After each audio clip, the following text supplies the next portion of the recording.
காலையில் எழுந்திரிச்சின்னா சமைக்கலான்னு சொல்லிட்டு கிச்சனில் போய் லைட்டை போட்டு பார்த்தா எறும்பு வந்து பாலை குடிச்சிட்ருக்கு. சரி பாலில் தான் எறும்பு இருக்குன்னு பாலை காய்ச்சிட்டேன். ஆனால் தயிர்லேயும் எறும்பு இருந்தால் தயிரை காய்ச்ச முடியுமான்னு சொல்லிட்டு தயிரில் இருக்க எறும்பெல்லாம் சுரண்டி எடுத்துகிட்டு இருந்தேன்.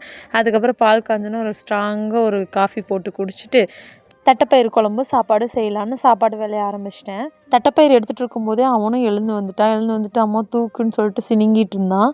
அதுக்கப்புறம் சரி நீ போய் ப்ரஷ் பண்ணிட்டு வா, மூஞ்சி கழுவிட்டு வான்னு சொன்னதுக்கப்புறம் அவனும் ஓடிட்டான். அப்புறம் தட்டைப்பயிறு எடுத்து வாஷ் பண்ணிவிட்டு தட்டைப்பயிறு வந்து வேக வைக்கும் போதே வரமிளகாய் கிள்ளி போட்டுக்கணும். ஒரு 5-6 வரமிளகாய் நல்லா போட்டிங்கன்னா காரமாக இருக்கும். காரம் விரும்பாதவங்க கம்மியாக போட்டுக்கோங்க.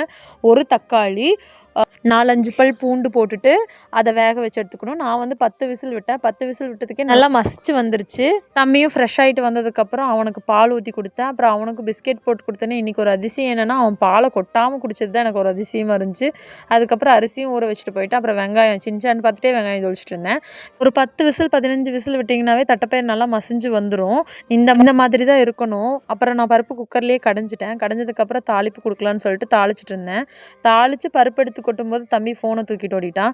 சரி ஓகே அப்படின்னு சொல்லிட்டு பருப்பு எடுத்து கொட்டி பருப்பு இவ்வளோ நல்லா கொதிச்சிருச்சு. கொதிச்சதுக்கப்புறம் இவருக்கு தண்ணி காய வச்சுட்டு அரிசியும் வச்சு விட்டுட்டு சாப்பாடும் ஆயிடுச்சு. சாப்பாடு ஆனதுக்கப்புறம் எல்லோரும் ஒட்டுக்கா உட்காந்து டிவி பார்த்துட்டே சாப்பிட்ருந்தோம்.